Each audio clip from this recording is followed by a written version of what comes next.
Greetings and welcome to Ninjago Nostalgic. I'm Nostalgic, and today we are going to be doing a bit of a special video. I'm sorry I haven't made any videos in a while, but that's because I've been dealing with some things. Everything's all good, no need to worry. But today's going to be a special video. I'm not going to do many comparison videos, but I wanted to do some comparison videos, just a few. I'll do some legacy remakes here and there. But first I wanted to start off with the Destiny's Bounty. Now this ship is iconic. This, when it was introduced in episode 2 of season 1, it definitely gave the show a new presence since the monastery was gone, R.I.P. monastery. But the Destiny's Bounty is something I've always loved, and I know that they've made many versions, but we're going to be covering the versions from the first 7 seasons of the show, the nostalgic era. That's my cutoff date. I don't really talk about anything that's happening past season 7.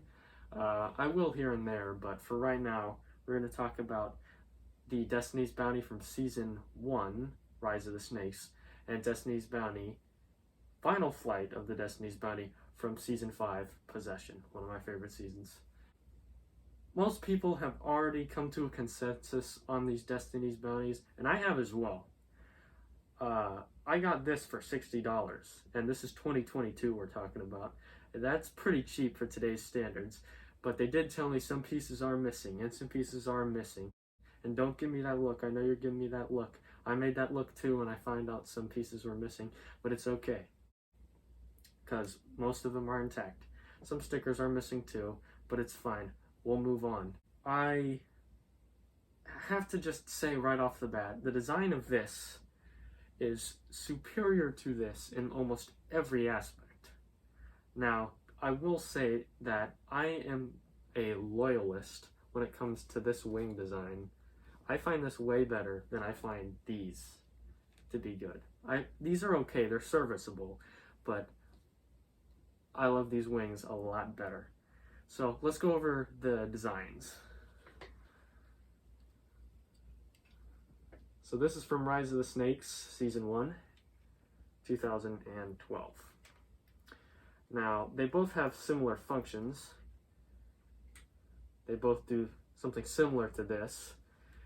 The thing that most people don't like is that it comes off cheap because the interior is really just a tent, sort of. It's not really much of an interior, and I see that. It is kind of cheap there, but the general design of it is not too bad for LEGO standards back in the day.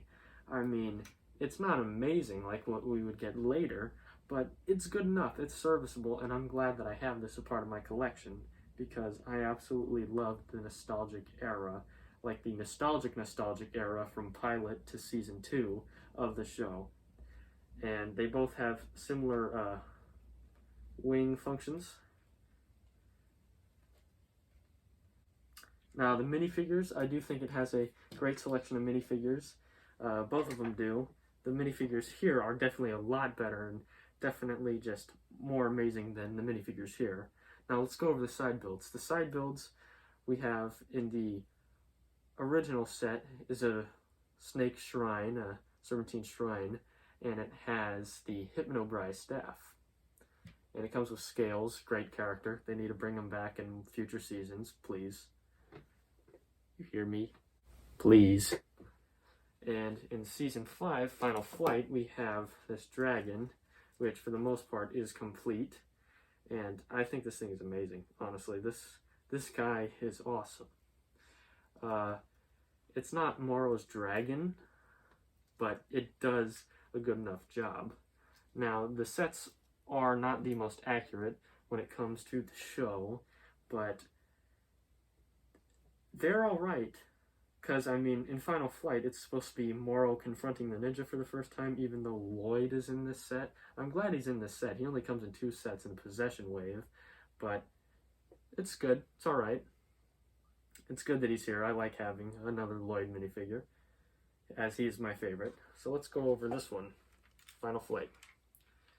Now, this has a handle to hold it a lot easier than the original.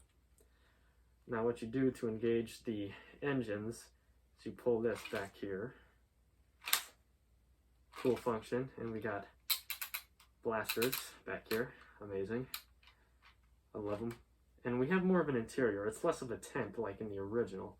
And we even have a side build that fits into there that has a motorcycle. Fits right up there. So this to me is just an all-around better set, even though I do like the dragon head in the original and the wings.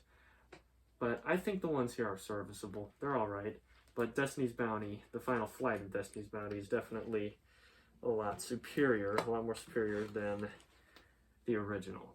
So that is my consensus. That is what I have to say about the two original Destiny's Bounties. We've got a lot of enemies and a lot of heroes in both sets. They're both decently built. If I was to recommend one, if you want one that is more towards the original design, obviously get the original. If you want one that's better built, I'd say go for Final Flight. I know that there's some new ones that have been released, so don't just listen to me. Do your research, look up the new ones, and see which one you might want more. You might want the one from the movie, you might want the Legacy remake, and that is entirely up to you. But I'm definitely glad I own both of the original versions because they are just awesome. And if you want a Destiny's Bounty, I would suggest Final Flight of the Destiny's Bounty, but that's just me. But I'm a Season 5 guy, so that's how it is. But you should do your research. But if you're a Ninjago fan, I suggest you should get a Destiny's Bounty because these things are awesome. Thanks for checking out my video. Make sure to like, comment, and subscribe. And follow my Instagram. Thank you very much. And peace out, ninjas.